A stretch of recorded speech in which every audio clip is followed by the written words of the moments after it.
एक गांव में एक लालची औरत अपने पति के साथ रहती थी। उसका एक बेटा था जिसका नाम बाबूलाल था। वह कोई काम धाम नहीं करता था, बस पूरा दिन गांव में इधर उधर मंडराता रहता था। एक बार अगर और मुझे राम प्यारी बोले ना तो एक लगाऊंगी। चुपचाप यहाँ से चला जा, नहीं तो मुझसे बुरा कोई नहीं होगा। अरे सुमन, तुम गुस्सा क्यों होती हो? तुम मुझे बहुत अच्छी लगती हो। मैं तुमसे शादी करना चाहता हूँ। मुझसे शादी के सपने छोड़ और निकल यहाँ से। बड़ा आया शादी करने वाला। फिर इतना बोलकर सुमन गुस्से में वहां से चली जाती है। तभी बाबूलाल का दोस्त वहां से गुजर रहा होता है। अरे बाबू भाई, ये सुमन तुमसे क्या कह रही थी? कुछ नहीं भाई, अपने प्यार का इजहार कर रही थी। लेकिन भाई उसके हाव भाव से तो कुछ और ही लग रहा था। बाबू भाई, मेरी बात मानो तो तुम इससे दूर ही रहा करो। गांव वाले बोलते हैं इस सुमन के ऊपर चुड़ैल का साया है। ये रात को अकेले वीराने में घूमती है। कुछ लोगों ने तो इसके उल्टे पैर तक देखे हैं। तुम्हें पता है ना, उल्टे पैर चुड़ैल की निशानी होते हैं। चल बेवकूफ, तेरा दिमाग खराब हो गया है जो इतनी सुंदर लड़की को चुड़ैल बोल रहा है। सुमन कोई चुड़ैल वुड़ैल नहीं है। मैं तो इसी से शादी करूंगा। फिर इतना बोलकर वह अपने घर की ओर चल देता है।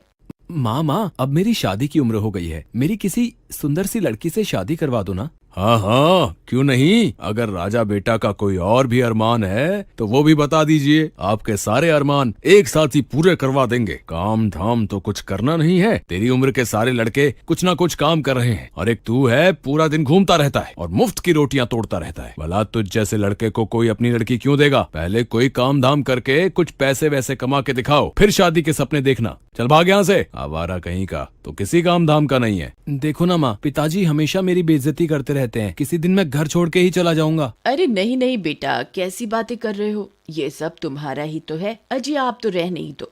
हर वक्त मेरे भोले भाले बेटे को नीचा दिखाते रहते हो। अजी हमारे पास इतनी धन दौलत है, क्या आप ये सब अपने साथ ऊपर लेके जाओगे? भला मेरे बेटे को कमाने की क्या जरूरत है?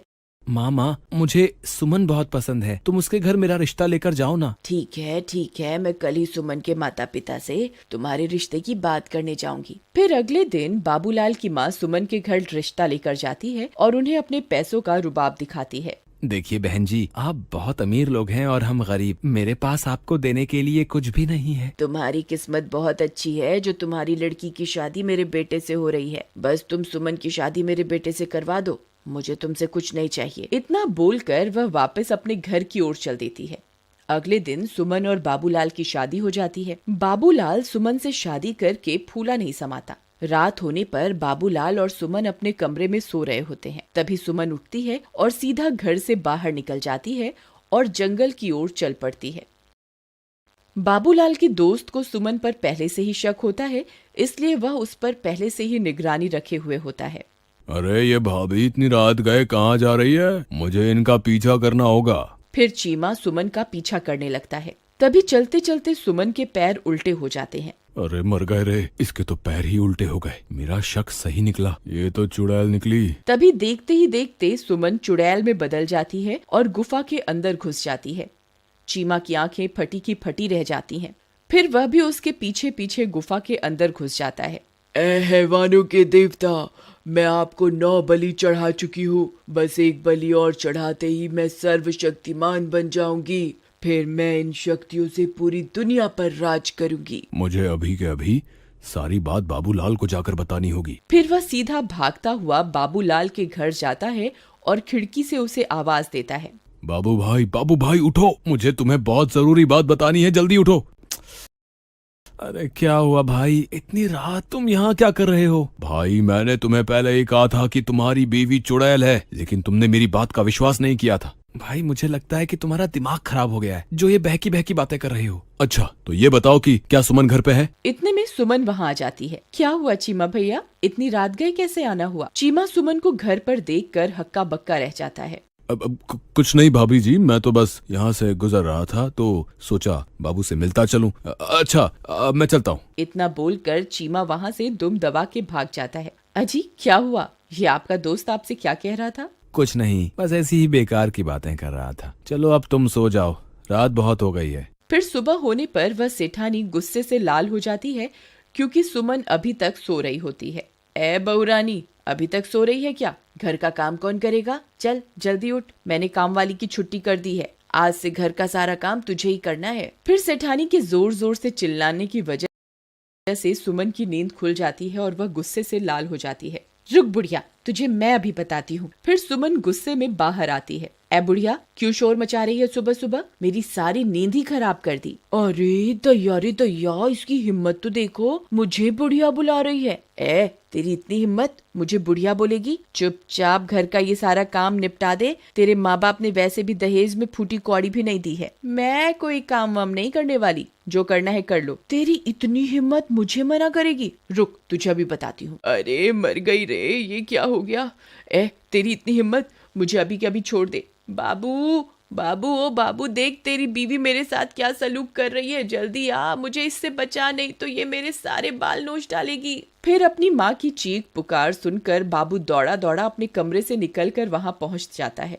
वह यह सब देखकर हैरान रह जाता है। ए सुमन, तेरी इतनी हिम्मत, तू मेरी माँ के साथ ऐसा सलूक करेगी? अभी के अभी मेरी माँ को छोड़ दे, वरना अच्छा नहीं होगा। फिर सुमन उसे छोड़ देती है और सीधा अपने कमरे में चली जाती है। माँ, आप ठीक तो हो ना? आपको कुछ हुआ तो नहीं ना? मैं ठीक हूँ बेटा, मैंने तो बस इसे घर का थोड़ा काम करने को कहा था और इसने मेरी तो धुनाई ही कर दी। फिर बाबू परेशान होकर घर से बाहर निकल जाता है। वहाँ उसे उसका दोस्त चीमा मिलता है। क्या हुआ बाबू भाई, इतने परेशान क्यों हो? क्या तुम्हें पता चल गया कि तुम्हारी बीवी चुड़ैल है? मजाक मत कर यार चीमा, मैं वैसे ही बहुत परेशान हूँ। आज सुबह सुबह तो सुमन ने हद ही कर दी। उसने माँ के बाल पकड़कर उनसे बहुत बदतमीजी की। भाई, मैंने तो पहले ही कहा था कि सुमन कोई साधारण लड़की नहीं है, उसके ऊपर चुड़ैल का साया है।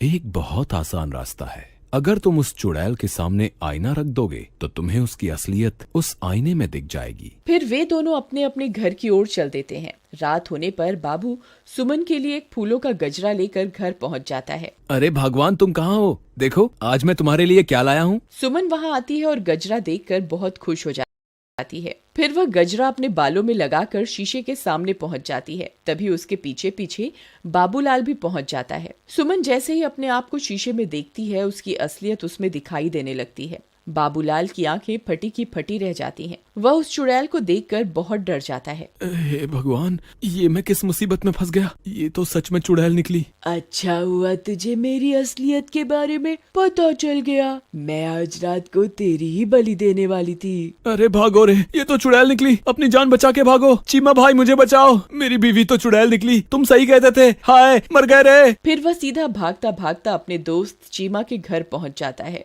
चीमा भाई, जल्दी से दरवाजा बंद कर दो। तुम सही कहते थे, सुमन तो चुड़ैल है। मैंने उसकी असलियत आईने में देख ली है, अब वो मुझे नहीं छोड़ेगी। अजी, मुझे लगता है आपका ये दोस्त अपने साथ साथ हमें भी मरवा के छोड़ेगा। तुम अभी के अभी इसे घर से बाहर निकालो, नहीं तो इसकी पत्नी इसका पीछा करते करते यहाँ पहुँच जाएगी। तभी जोर जोर से दरवाजा खटखटाने की आवाजें आने लगती हैं। वे सब लोग डर जाते हैं। अरे दैया, लगता है इसकी पत्नी इसका पीछा करते करते यहाँ पहुँच गई। चीमा भाई, गलती से भी दरवाजा मत खोलना, नहीं तो वो चुड़ैल हम में से किसी को भी जिंदा नहीं छोड़ेगी। अरे मर गए रे। बाबू भाई, भाभी तो चुड़ैल बनकर हमारे दरवाजे पर खड़ी है, अब क्या करें? मैं तो कहती हूँ इस बाबूलाल को उठाकर घर से बाहर फेंक दो। वह चुड़ैल इसी की तलाश में यहाँ आई है। बहुत शौक चढ़ा था ना इसे सुंदर स्त्री से शादी करने का, अब भुगतने दो इसे। चलो भाई बाबूलाल, अभी के अभी मेरे घर से बाहर निकलो। चलो चलो चलो। नहीं, मैं कहीं नहीं जाने वाला। मैं अकेला नहीं मरूंगा।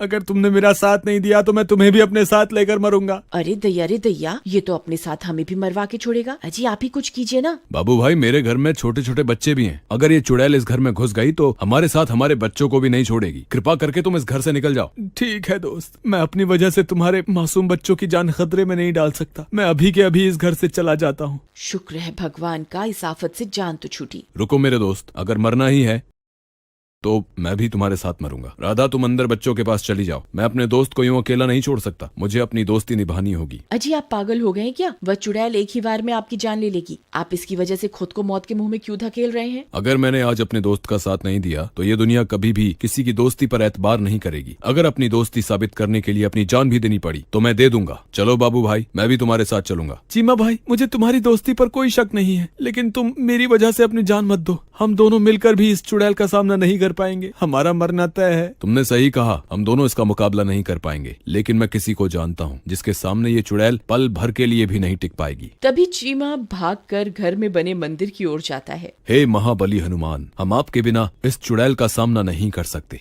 आज फिर से एक बार बुराई को हराने के लिए हमें आपकी जरूरत है। कृपा करके हमारे साथ चलिए महाबली। चलो भाई, अब इस चुड़ैल को सबक सिखाने का वक्त आ गया है। अरे वाह वाह, हम 2 नहीं हैं चुड़ैल, हम 3 हैं।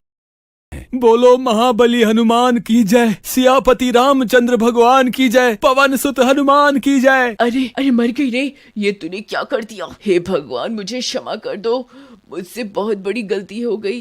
हे महाबली, हे सर्वशक्तिमान, मुझे क्षमा कर दो। मैं आज के बाद किसी व्यक्ति को नहीं सताऊंगी। फिर कुछ ही पलों में वह चुड़ैल जलकर खाक हो जाती है और एक बार फिर बुराई पर हमेशा की तरह अच्छाई की जीत होती है।